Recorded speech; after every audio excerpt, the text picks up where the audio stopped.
പ്രവാസ ലോകത്തെ വാർത്തകളും വിശേഷങ്ങളും അതുപോലെ മാറി മാറി വരുന്ന നിയമങ്ങളും നേരത്തെ അറിയാൻ ഈ ചാനൽ സബ്സ്ക്രൈബ് ചെയ്യൂ. അടുത്തുള്ള ബെല്ലൈക്കൺ എനേബിൾ ചെയ്യാൻ മറക്കേണ്ട. നമസ്കാരം, ഒമാൻ വാർത്തകളിലേക്ക് സ്വാഗതം. ഇന്ന് ജൂൺ 20. പ്രധാന വാർത്തകൾ. തൊഴിൽ നിയമലംഘനവുമായി ബന്ധപ്പെട്ട് നിരവധി വിദേശികളെ തൊഴിൽ മന്ത്രാലയം അറസ്റ്റ് ചെയ്തു. വ്യത്യസ്ത ഗവർണറേറ്റുകളിലെ വിവിധ വിലായത്തുകളിൽ കഴിഞ്ഞ ദിവസങ്ങളിൽ നടത്തിയ പരിശോധനയിലാണ് ഇവർ അറസ്റ്റിലായതെന്ന് മന്ത്രാലയം അറിയിച്ചു.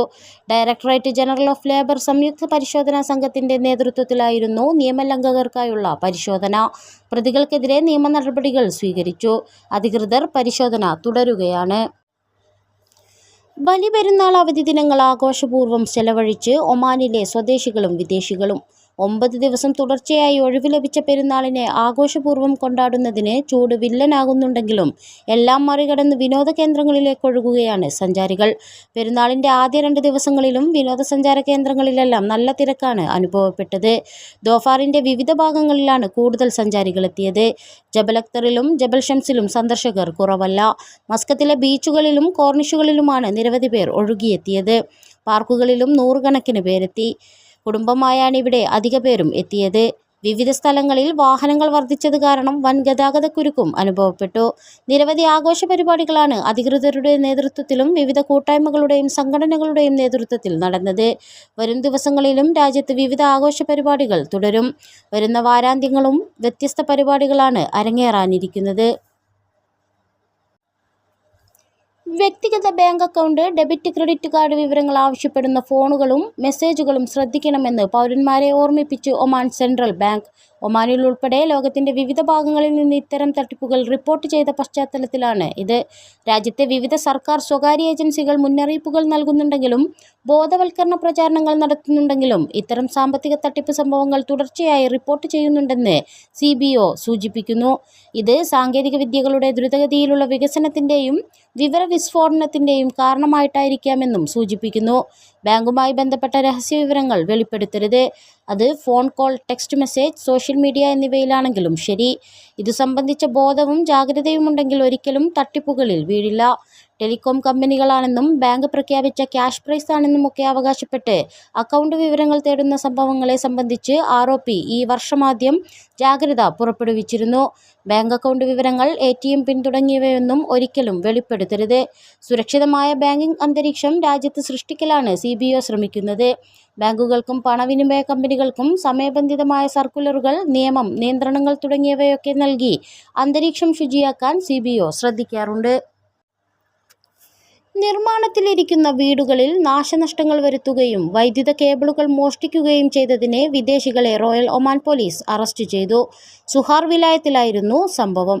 ഗവർണറേറ്റ് പോലീസ് കമാൻഡാണ് പ്രതികളെ പിടികൂടിയത്. ഇവർക്കെതിരായ നിയമ നടപടികൾ പൂർത്തീകരിച്ചു.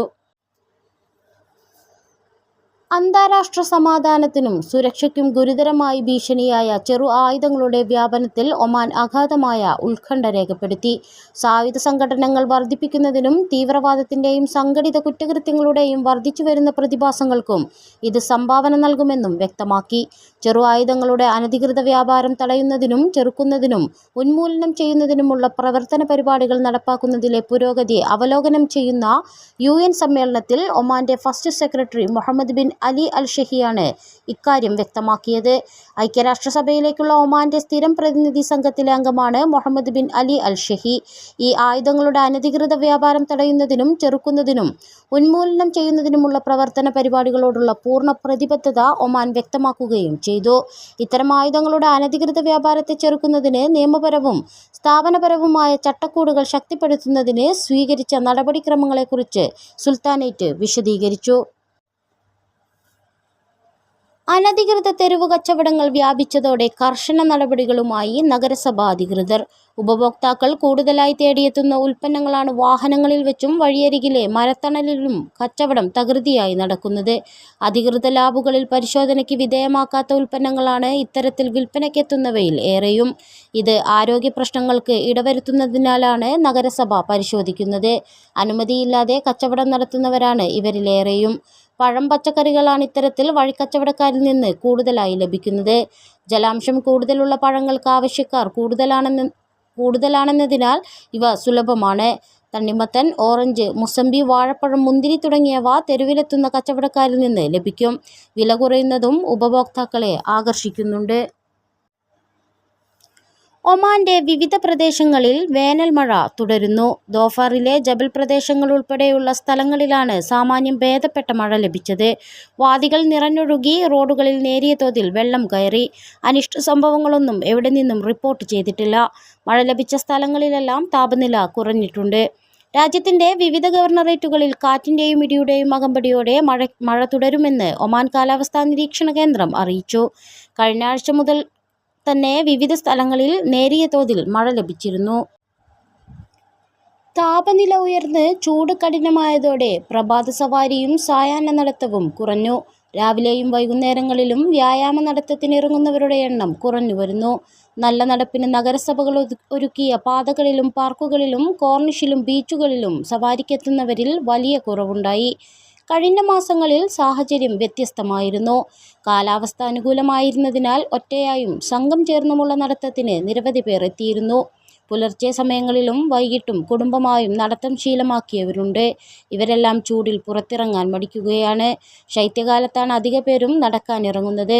കഠിനമായ തണുപ്പുള്ള അവസരത്തിലും ശക്തമായ ചൂടുള്ളപ്പോഴും അധിക പേരും വീട്ടിലോ റൂമിലോ ആയിരിക്കും.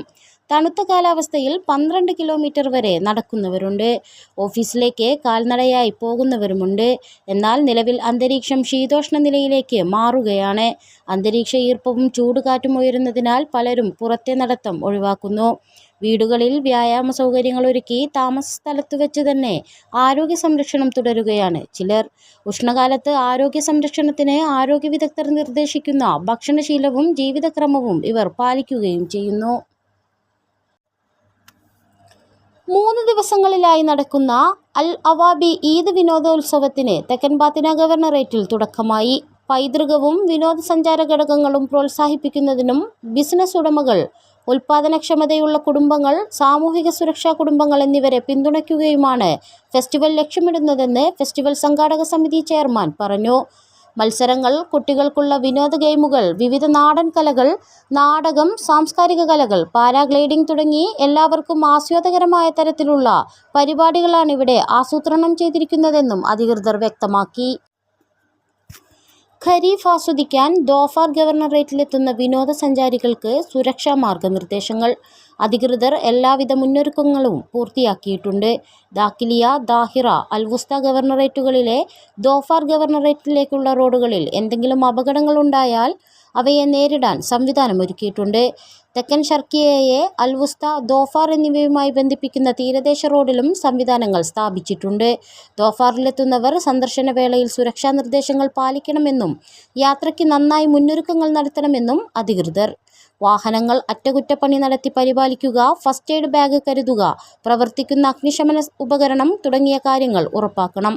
യാത്രയിൽ ക്ഷീണം അനുഭവപ്പെടുകയാണെങ്കിൽ വിശ്രമിച്ച് യാത്ര തുടരണം. അനുമതിയില്ലാത്ത കുളങ്ങളിലും ബീച്ചുകളിലും മറ്റും നീന്തരുത്. ഖരീഫ് സീസണിൽ തിരമാലകളുടെ അനിയന്ത്രിതമായി ഉയരാൻ സാധ്യതയുണ്ട്. കുട്ടികളെ നിരീക്ഷിക്കണമെന്നും സാധനങ്ങൾ പൊതുസ്ഥലങ്ങളിലും വാഹനങ്ങളിലും ഉപേക്ഷിക്കരുതെന്നും അധികൃതർ നിർദ്ദേശിച്ചു. കമ്പനികളോടും റിയൽ എസ്റ്റേറ്റ് ഉടമകളോടും സുരക്ഷാ മാനദണ്ഡങ്ങൾ പാലിക്കാനും ആവശ്യമായ അറ്റകുറ്റപ്പണികൾ നടത്താനും നിർദ്ദേശിച്ചിട്ടുണ്ട്.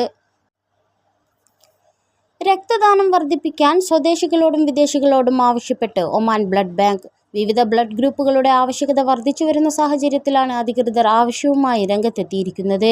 ബലിപെരുന്നാൾ അവധി പ്രമാണിച്ച് തിങ്കൾ, ചൊവ്വ ദിവസങ്ങളിൽ ബ്ലഡ് ബാങ്കിന് അവധിയായിരുന്നു. എന്നാൽ ഇന്നലെ മുതൽ സാധാരണ നിലയിൽ ബൗഷറിലെ സെൻട്രൽ ബ്ലഡ് ബാങ്ക് പ്രവർത്തിക്കുന്നുണ്ട്. ശനി മുതൽ വ്യാഴം വരെയുള്ള ദിവസങ്ങളിൽ രാവിലെ 8 മുതൽ രാത്രി 8 വരെയും വെള്ളിയാഴ്ച രാവിലെ 8 മുതൽ ഉച്ചയ്ക്ക് 2 വരെയും രക്തം ദാനം ചെയ്യാം. എന്നാൽ പ്ലേറ്റ്ലെറ്റ് ദാനം ചെയ്യുന്നവർക്കുള്ള അവസാന സമയം വൈകുന്നേരം 6 മണിക്കാണെന്നും സെൻട്രൽ ബ്ലഡ് ബാങ്ക് അധികൃതർ അറിയിച്ചു. കഴിഞ്ഞ ദിവസങ്ങളിലായി നെഗറ്റീവ് ഗ്രൂപ്പുകളിലെ രക്തം കൂടുതൽ ആവശ്യമായി വരുന്നതായും ലഭ്യത കുറഞ്ഞതായും അധികൃതർ വ്യക്തമാക്കി. വാരാന്ത്യങ്ങളിൽ ഉൾപ്പെടെ വിദേശികളുടെ നേതൃത്വത്തിൽ നിരവധി രക്തദാന ക്യാമ്പുകളാണ് നടന്നുവരുന്നത്. 100 കണക്കിന് ആളുകൾ രക്തം ദാനം ചെയ്യുന്നുണ്ട്. ഇത്തരം സംഘടനകൾക്ക് അനുമോദനവുമായി ബ്ലഡ് ബാങ്ക് അധികൃതരും രംഗത്തെത്തിയിരുന്നു.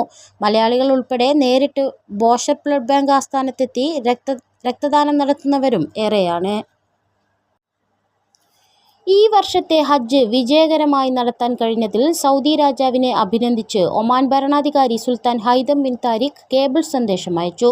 സൽമാൻ രാജാവിനോട് ആത്മാർത്ഥമായ വികാരങ്ങളും ആശംസകളും അറിയിക്കുകയാണെന്നും തീർത്ഥാടകരെ സേവിക്കുന്നതിൽ സൗദി ഗവൺമെന്റും ജനങ്ങളും നടത്തുന്ന മഹത്തായ പ്രയത്നങ്ങളെ അഭിനന്ദിക്കുകയാണെന്നും കേബിൾ സന്ദേശത്തിൽ പറഞ്ഞു. ഈ വർഷം ഹജ്ജിനായി ലോകത്തിന്റെ നാനാദിക്കുകളിൽ നിന്നായി 18,33,164 തീർത്ഥാടകരായിരുന്നു വിശുദ്ധ മണ്ണിലെത്തിയിരുന്നത്. ഇതോടുകൂടി ഇന്നത്തെ വാർത്തകൾ ഇവിടെ പൂർണ്ണമാവുന്നു. കൂടുതൽ ഒമാൻ വാർത്തകളും വിശേഷങ്ങളുമായി നാളെ വീണ്ടും കാണാം. നമസ്കാരം.